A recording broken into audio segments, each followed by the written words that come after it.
Selamat pagi guys. Halo, apa kabar? Apakah kalian semuanya sehat? Walau kondisi saat ini belum memungkinkan kita untuk belajar secara offline, tetapi tidak mengurangi semangat kita untuk belajar. Kita bertemu lagi dalam mapel praktek akuntansi perusahaan jasa, akuntansi perusahaan dagang, akuntansi perusahaan manufaktur.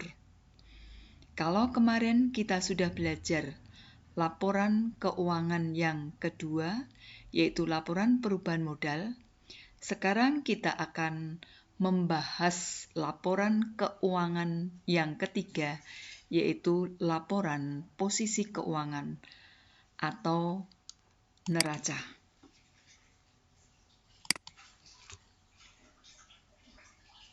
Laporan keuangan ini penting dan amat penting karena laporan keuangan ini sangat dibutuhkan oleh dunia industri dan dunia usaha ataupun oleh perusahaan-perusahaan yang ada di Indonesia ataupun di luar negeri.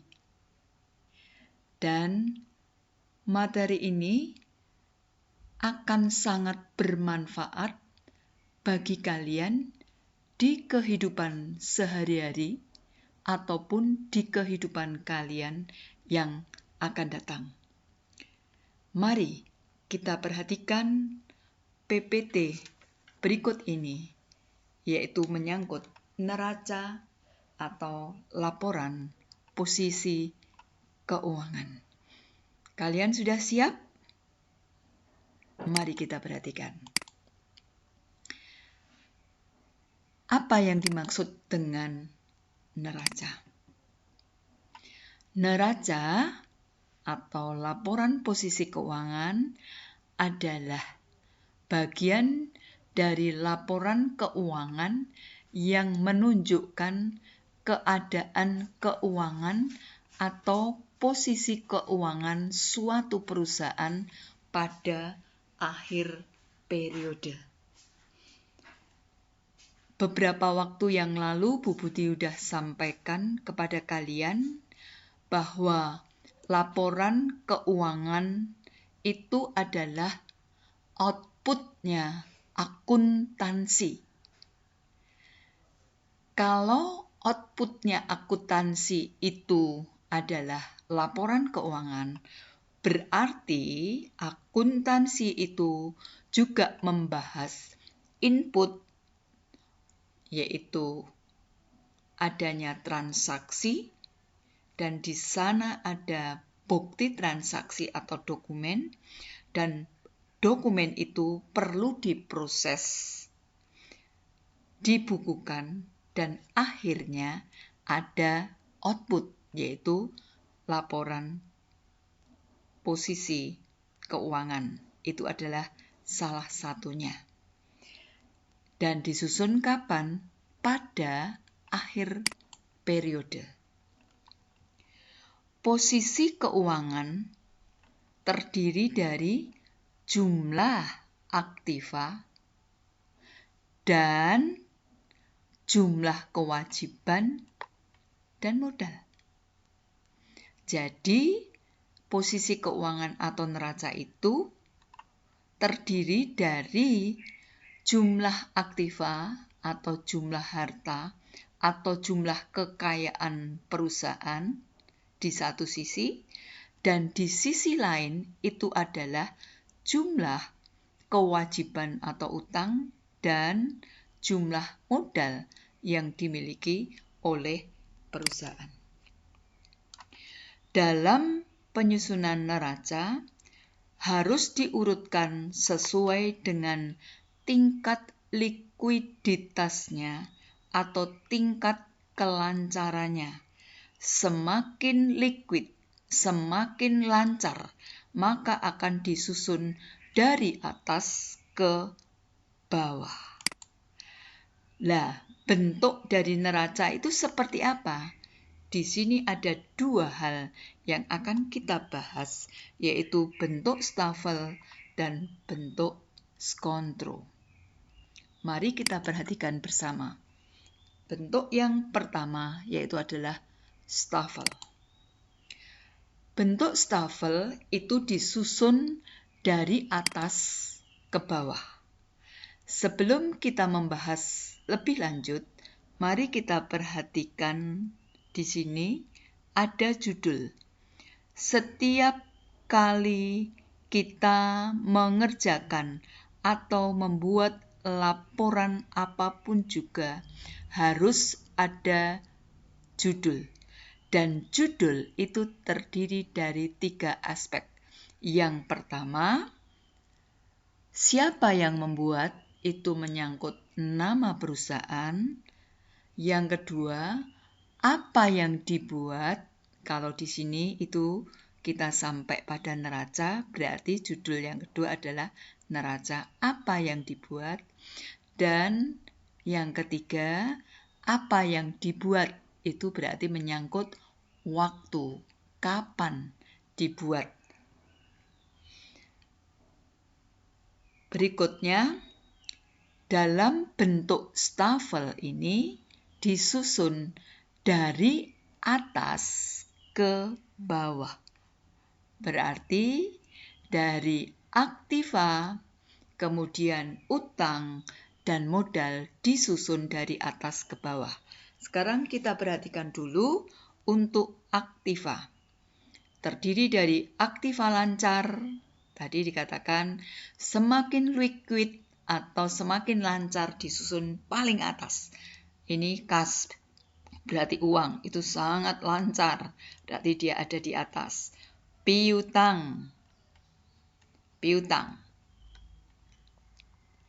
Piutang dagang, persediaan barang dagangan, perlengkapan, asuransi dibayar di muka, mungkin kalau ada sewa dibayar di muka, mungkin ada hal yang lain. Kalau itu merupakan lancar, aktiva lancar disusun di sini dan dijumlahkan aktiva lancar di sini. Kemudian kita akan menyusun berikutnya harta tetap. Semua harta kita akan masukkan di sini. Harta tetap itu biasanya ada 2, harta tetap berwujud kelihatan, dan harta tetap tak berwujud. Tetapi Bu Buti ini akan sampaikan hanya harta tetap berwujud. Di sini hanya peralatan, mungkin kalau yang lain ada gedung, ada mesin, ada kendaraan, dan ada akun kontranya, akumulasi penyusutannya. Kemudian kita jumlahkan jumlah harta tetap dan kita jumlahkan harta yang berikutnya, yaitu adalah semua aktiva di sini. Kemudian yang berikutnya masih bentuk stafel, yaitu adalah utang dan modal. Dimulai dari utang jangka pendek yang dimiliki perusahaan apa saja, utang dagang, ditulis, terus jumlah utang jangka pendek, kemudian ada utang jangka panjang, apa saja, utang obligasi, mungkin ada juga utang hipotek, ditulis, dan jumlah utang jangka panjang ditulis di sini. Kemudian utang jangka pendek dan utang jangka panjang dijumlahkan sehingga ketemu jumlah utang. Kemudian modal pemilik ditulis. Kalau ada 2 ya, modal pemilik A, modal pemilik B, terus dijumlahkan. Kemudian jumlah utang dan modal dijumlah di sini. Jumlah utang dan jumlah modal. Selesai untuk penyusunan neraca bentuk stafel dari atas ke bawah. Kemudian yang kedua, kita akan perhatikan menyusun neraca atau posisi keuangan dengan bentuk skontro. Mari kita perhatikan yang berikutnya. Masih ada judul seperti biasa, 3 hal, siapa yang membuat, apa yang dibuat, dan kapan dibuat. Dan bentuk skontro itu disusun di sisi kiri, itu menyangkut aktiva, dan di sisi kanan itu menyangkut utang dan modal. Mari kita perhatikan. Untuk aktiva, sama seperti yang di atas, yaitu ada aktiva lancar dan aktiva tetap atau harta tetap. Di sisi kiri ada kas, ada piutang, jumlahkan harta lancarnya. Kemudian harta tetap, ada gedung, ada kendaraan. Kemudian di sini tidak terlihat, itu ada akumulasi gedung, akumulasi kendaraan. Kemudian dijumlahkan jumlah harta tetap, kemudian jumlah harta lancar dan harta tetap dijumlahkan sehingga ketemu aktiva. Kita lanjutkan di sisi kanan kita, yaitu ada utang dan modal. Kita perhatikan dulu utang jangka pendek. Ada utang dagang, ada utang sewa, dijumlahkan ada utang jangka pendek. Kemudian utang jangka panjang, ada utang obligasi, ada utang hipotek. Kemudian kita jumlah utang jangka panjang. Kemudian kita jumlahkan jumlah utang jangka pendek dan jangka panjang. Ketemu jumlah utang. Kemudian modal, mungkin modal X, modal Y, dan seterusnya. Kemudian kita jumlahkan. Dan terakhir ketemu jumlah utang, dan jumlah modal. Itulah bentuk skontro. Ada sisi kiri aktiva dan sisi kanan utang dan modal. Kemudian sekarang kita akan perhatikan bagaimana caranya kita menyusun laporan posisi keuangan atau neraca. Yang pertama kita harus siapkan kolom neraca 2 sisi atau bentuk skontro, karena bentuk ini yang sering kali dipergunakan oleh perusahaan-perusahaan. Kemudian yang kedua, neraca lajur yang sudah dikerjakan di atas, kita akan pindahkan di sini.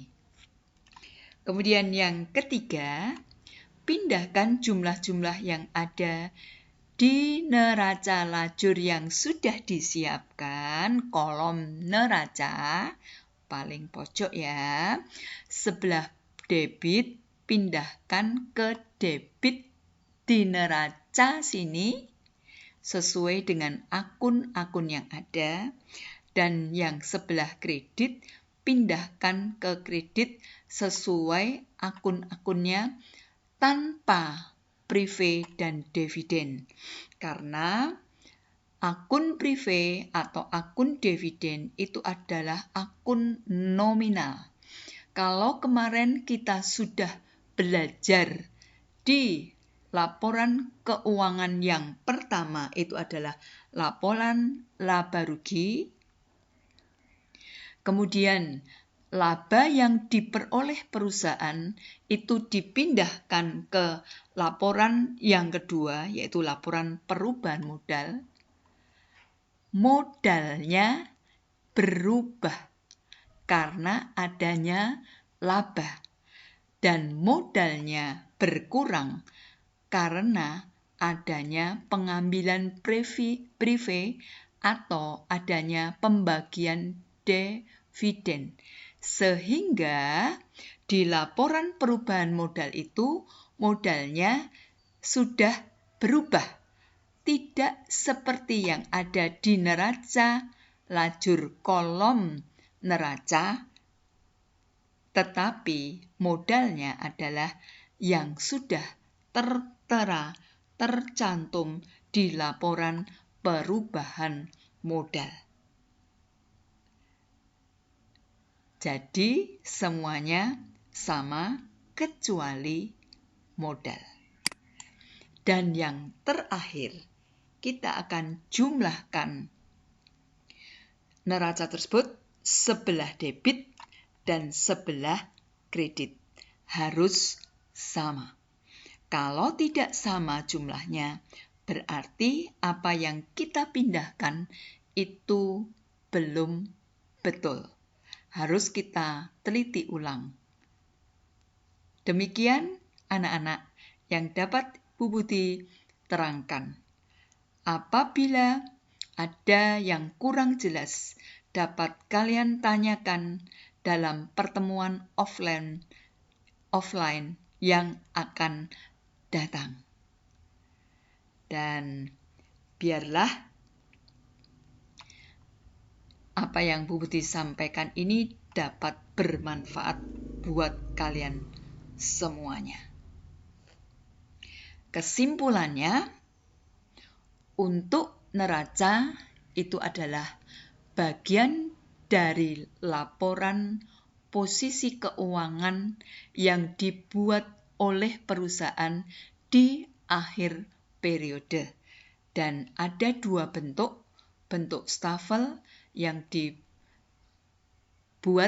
dari atas ke bawah atau disusun dari atas ke bawah, dan bentuk skontro itu disusun dari dua sisi kiri aktiva dan sisi kanan itu pasiva, yaitu utang dan modal.